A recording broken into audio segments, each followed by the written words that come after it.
नमस्कार दोस्तों, एक बार फिर से स्वागत है आपका मेरे YouTube चैनल पर। तो दोस्तों, एक दादा ने जो है अपनी बहू पोती के साथ कुछ ऐसी हरकत करी जिसका कि खामियाजा उसको भुगतना पड़ा। तो उसने दोस्तों क्या हरकत करी थी और उसको क्या खामियाजा भुगतना पड़ा, ये हम जो है विस्तार से जानेंगे। लेकिन वीडियो में आगे बढ़ने से पहले आपसे एक रिक्वेस्ट है कि आप जो है चैनल को सब्सक्राइब कर लें। अगर आपने अभी तक सब्सक्राइब नहीं किया है तो अभी वीडियो को लाइक कर दें, नहीं तो आप वीडियो को लाइक करना बाद में भूल जाते हैं। तो चलिए दोस्तों, इस जो घटना है या फिर इस कहानी को हम आगे बढ़ाते हैं। ये कहानी है उत्तर प्रदेश की। उत्तर प्रदेश में जो है हमीरपुर नाम का जो ज़िला है, वहाँ की कहानी है। अब वहाँ पर एक धनीराम जो है भाई फैमिली का मुखिया था, जिसका नाम होता है धनीराम। और धनीराम की उम्र के बारे में बात करें तो करीब 62 साल के आसपास की उसकी उम्र थी। और धनीराम जो है नाम से ही धनीराम नहीं था, उसके पास धन भी काफ़ी था। मतलब एक प्रकार से काफ़ी ज़मीन जायदाद थी, काफ़ी खेत थे उसके। और इसके अलावा जो है उसके घर में बेटा था। बेटे का नाम होता है रमेश और रमेश की बहू होती है, बहू का नाम होता है सोमवती। अब इस रमेश और सोमवती की भाई एक बेटी भी होती है जिसकी उम्र करीब 15 से 16 साल के बीच थी। अब भाई ये हंसता खेलता परिवार था, कोई दिक्कत वाली बात नहीं थी। धनीराम की बस आदत ख़राब थी कि वो जो है शराब का सेवन या अल्कोहल लिया करता था डेली शाम को। अब दिन ऐसे चलते जाते हैं भाई, सब कुछ बढ़िया चलता है। अब इधर धनीराम के बारे में बता देता हूँ। धनीराम की वाइफ जो थी वो बहुत ही पहले जो है भाई एक्सपायर हो चुकी थी। करीब बोले तो धनीराम की वाइफ करीब 10 साल पहले एक्सपायर हो चुकी थी। तो धनीराम अपने भाई बेटे के साथ, पोती के साथ, बहू के साथ रहा करता था। मतलब ये आपस में अच्छी फैमिली थी। अब एक बार क्या होता है कि जो रमेश था धनीराम का बेटा, ये भाई खेत में काम कर रहा था। जैसे कि मैंने बताया कि बहुत सारे इनके खेत वगैरह थे, कई ज़मीन थी, कई मजदूर भी लगा के रखे थे। लेकिन फिर भी मजदूर तो लगा के रखते हैं, लेकिन देखना तो पड़ता ही है। अब रमेश थोड़ा सा खेत में जाता है मजदूरों को एक दिन देखने कि सही से काम हो रहा है कि नहीं हो रहा है। अब रमेश को क्या है, उधर पर सांप काट लेता है। अब सांप भाई खेतों में आम बात है, कोई बड़ी बात नहीं है, बस ये है कि काटे ना। लेकिन इधर जो है रमेश के साथ हादसा हो गया। अब रमेश को सांप ने काट लिया। वो सांप इतना जहरीला था कि भाई जब तक ये हॉस्पिटल ले गए उसका इलाज करवाते तब तक उसकी मृत्यु हो चुकी थी। अब घर में मातम हो जाता है, गांव जो होता है इनका उधर मातम हो जाता है भाई। सब लोग जो है काफ़ी जो है दुखी हो जाते हैं कि रमेश जो है बहुत अच्छा लड़का था रमेश। अब भाई उधर जो है उसकी बीवी और उसकी बेटी और धनीराम, अब ये तीनों थे। अब दिन बढ़ते जाते हैं, ऐसे 1-1.5 साल हो जाता है भाई रमेश को गुजरे। अब इधर धनीराम जो था ये थोड़ी और शराब पीने लगता है, क्योंकि रमेश कई बार क्या है कि अपने पापा को, मतलब जो धनीराम होता है उसको मना करता था कि पापा ज़्यादा शराब मत पिया करो, इस प्रकार से समझाता था। लेकिन अब समझाने वाला कोई नहीं है, धनीराम और ज़्यादा शराब पीने लगता है भाई। पैसे की तो कोई कमी नहीं थी। अब एक बार की बात है, अब बेटी तो जो है स्कूल गई थी, बेटी स्कूल गई थी और धनीराम जो है एक दिन की बात है, दिन में ही शराब पीने लगा। मतलब उसकी ऐसी आदत हो गई थी, दिन में मर्जी होती थी तो दिन में भी शराब पी लेता था, शाम को तो पीता ही था। शाम को बिना पिए उसको नींद नहीं आती थी, ऐसा था। अब इधर ही क्या होता है कि जो धनीराम की बहू रहती है वो घर में अकेली रहती है, सोमवती। अब वो नहा कर निकलती है। अब नहा कर निकलती है जैसे ही तो कुछ जो है इसको मतलब बहू से कुछ खाने के बारे में पूछना था कि खाना बना के नहीं। और जैसे ही कमरे के अंदर जाता वहाँ पर तो मतलब जो अपनी बहू को कुछ थोड़ा सा आपत्तिजनक स्थिति में देख लेता है। अब उस दिन तो कुछ नहीं होता है। अब लेकिन धनीराम जो है भाई काफ़ी उसका दिमाग घूमने लगता है। धनीराम वैसे ही शराब का आदी भी था और उस समय काफ़ी ज़्यादा इसका दिमाग घूमने लगता है अपनी बहू को, जो है सोमवती को, इस प्रकार से आपत्तिजनक स्थिति में देखकर। अब ऐसे कुछ दिन बाद जो है फिर से शराब पीता है ये। अब फिर इसके मन में पता नहीं क्या होता है, इसके मन में जो है सोमवती के लिए जो है भाई कुछ गलत गलत जो है अंदर से विचार आने लगते हैं। अब ये क्या करता है कि सोमवती के साथ जो है गलत हरकत करता है, कोशिश करता है पहले तो ये, लेकिन सोमवती काफ़ी अपोज करती है।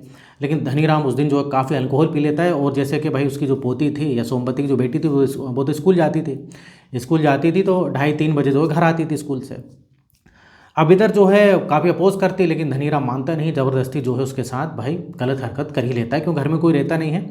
जोर जबरदस्ती करके उसको यहाँ तक ये भी बोलता है मैं तुझे भगा दूंगा घर से, तुझे भगा दूंगा, तेरी बेटी को भगा दूंगा, फिर तुम लोग कहाँ जाओगे, इस प्रकार से उससे जो है कैसे भी करके ज़बरदस्ती कर लेता है। अब भाई बहू के साथ ज़बरदस्ती कर लेता है। अब बेटा तो था नहीं, बेटा पहले ही गुजर गया। अब इस प्रकार से भाई कुछ महीने तक कुछ महीने जो है गुजर जाते हैं। धनीराम को जब भी मौका मिलता वो अपने बहू के साथ इस प्रकार से हरकत करता। और सुनने में ये भी आता है कि वो शक्तिवर्धक गोलियां भी खाया करता था धनीराम। शक्तिवर्धक गोलियां खा के बहू के साथ गलत काम करता था। अब भाई गांव में जो है इस चीज़ का किसी को पता नहीं रहता है कि धनीराम अपनी बहू के साथ ऐसा करता है। अब भाई ऐसे चलते जाता है, कुछ महीने बीतते हैं। तो एक बार की बात है, ये धनीराम शहर जाता है, उसको शहर कुछ काम से जाना था, कुछ खेतों का कुछ जो है उसको जो है बीमा वगैरह लेना था, कुछ था। तो उसके सिलसिले में जो है भाई ये शहर जाता है, क्योंकि एक जो समय आता है उस समय जो है इनकी फसलें जो है बारिश के कारण काफ़ी ख़राब हो जाती हैं। तो ये शहर जाता है। अब इधर जो है माँ बेटी सोमवती और उसकी बेटी अकेली रहती है। अब फिर दोस्तों एक दिन क्या होता है कि धनीराम तो घर पर रहता नहीं है, तो मोहल्ले में ही थोड़ी सी दूरी पर इनके घर में किसी का जन्मदिन होता है, किसी बच्चे का जन्मदिन होता है, तो उधर इनको इनवाइट किया जाता है। तो धनीराम तो था नहीं, तो सोमवती बोलती चल बेटी एक काम करते अपन दोनों चलते हैं। पास ही में जो है गांव में जो है एक बच्चा जो होता है उन्हें बर्थडे वगैरह जो होता है उधर मतलब जन्मदिन मनाया जा रहा हो, खाना पीना वहीं है। तो वही सोमवती और उसकी बेटी चली जाती है। अब सोमवती उसकी बेटी जाती हैं, बढ़िया उधर जो है बर्थडे सेलिब्रेशन होता है, खाना खाते हैं। लेकिन इधर जो है सोमवती की जो बेटी थी उसका सर में जो है हल्का हल्का दर्द होता है। वो बोलती माँ एक काम करो घर चलो, जो है मैं आज बहुत थक गई हूँ, स्कूल में भी थक गई थी और मेरा थोड़ा सा हेडेक हो रहा है, सर दुख रहा है, तो घर चलो। तो सोमवती बोलती बेटा रुक जाओ, इधर पर जो है लोग थोड़ा सा बोले रुक के जाओ, तो थोड़ा सा हम एक आध घंटे और रुक जाते हैं। तो उसकी बेटी बोलती माँ तुम रुको, घर तो पास में ही था, मतलब 5 मिनट की मुश्किल से दूरी पर इनका घर था, उधर ही मतलब मोहल्ले की बात ही समझो।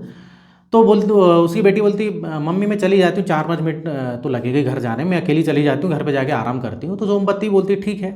और शाम के तकरीबन जो है भाई शाम के बोले तो रात के तकरीबन 8 बजे का समय हो रहा था, ज़्यादा समय भी नहीं हुआ था, 8 साढ़े 8 का समय। तो सोमवती बोलती ठीक है बेटा तू जा, मैं अभी आधे एक घंटे में घर आती हूँ, तू जाके आराम करना। अब इधर भाई सोमवती की बेटी चली जाती है घर पर, घर पे जाती है, ताला वगैरह खोलती है, उधर आराम करती है। इतने में धनीराम जो शहर गया था वो वापस आ जाता है भाई। वो वापस आता है और देखता है कि भाई सोमवती घर पर नहीं है। उसकी बेटी से पूछता है कि कहाँ गई मम्मी, कहाँ गई। अब जो है उसकी पोती बोलती है कि दादाजी ऐसा है कि वो पास ही में फंक्शन है, फंक्शन में गई हैं, अभी आधे घंटे में आ जाएंगे। तो धनीराम बोलता है ठीक है भाई। तो इधर उसकी पोती आराम कर रही रहती है, इधर धनीराम क्या करता है कि अब थक गया था, काफ़ी दूर शहर से आया था, फिर भाई बोतल लेके आया था शराब की, फिर पीने लगता है। अब काफ़ी पीते पीते जो है भाई इसका फिर जो है दिमाग घूमने लगता है। अब इसका जो है बहुत दिन हो गए थे इसको, तो अब वो सोचता है कि यार इधर अब सोमवती भी नहीं है, हालांकि वो बेटी भी है उसकी, पोती भी है, तो कुछ कर भी नहीं पाता। लेकिन शराब पीने लगता है, उसके मन में फिर विचार आता है, पोती को देखकर गलत ख्याल आ जाते हैं भाई। अब वो पता नहीं उसको इतनी शराब पी लेता है कि उसको होश रहता है नहीं रहता है, पोती के लिए उसको गलत ख्याल आने लगते हैं। अब वो जो है उसके साथ गलत हरकत करना चालू, उसको जो है भाई टच करता है इधर उधर। इतने में वो उड़ जाती है, बोलती दादाजी क्या हुआ, कुछ चाहिए क्या दादाजी, इस प्रकार से बोलती है। लेकिन वो बोलता है कि मुझे हाँ चाहिए, मुझे तुम चाहिए, ऐसे वैसे कुछ गलत अपशब्द बोलता है। इधर जो है उसकी बेटी समझ जाती है कि ये होश में नहीं दादाजी, लेकिन वो ज़बरदस्ती करने की कोशिश करता है। लेकिन बहुत ही बड़ी निडर थी, उसको धक्का दे के जैसे तैसे धनीराम को उधर से भाग जाती है। भाग निकलने में काफ़ी कामयाब होती है। उतने में जो है भागते हुए वो जाती माँ के पास, लेकिन माँ रास्ते में दिख जाती है। तो इधर माँ पूछती सोमवती, माँ उसकी पूछती बेटी क्या है, तू भागते हो क्यों आ रही है। तो इधर जो है उसकी बेटी बताती है कि दादाजी ने मेरे साथ गलत हरकत करने की कोशिश करी, मैं किसी भी तरीके से जान बचाकर भाग रही हूँ। पहले मैं सो रही थी, दादाजी ने पूछा आप कहाँ, पूरी कहानी बताई। फिर शराब की बोतल जो ली, काफ़ी पी रहे थे वो, जैसे कि रोज़ पीते, लेकिन आज कुछ ज़्यादा ही पी ली थी। अब इस प्रकार से सोमवती को बताती है कि मैं बच गई, नहीं तो आज दादाजी मेरे साथ जो है गलत हरकत करते थे। वो इंसान नहीं, वो तो हैवान है। अब सोमवती वैसे गुस्से में थी कि भाई उसके साथ तो गलत हरकत करते ही थे उसके ससुर। अब उस सोमवती को काफ़ी गुस्सा आता है कि चलो मैं तो जैसे तैसे दिन गुजार रही थी, मेरे पति नहीं है ठीक है, लेकिन इनने जो मेरी बेटी के साथ ऐसी हरकत करी। अब सोमवती को गुस्सा आती है, सोमवती घर जाती है और पास में ही जो है एक धारदार हथियार हंसिया टाइप कुछ चलता है गाँव में, घास काटने वाला, तो वो रखा रहता है। अब इधर जो है वो शराब पी रहा था। इतने में जो है पहले तो बहस करती है, वो बहस होती दोनों के बीच में। सोमवती बोलती तुमने ऐसा कैसे कर सकते हो तुम मेरी बेटी के साथ।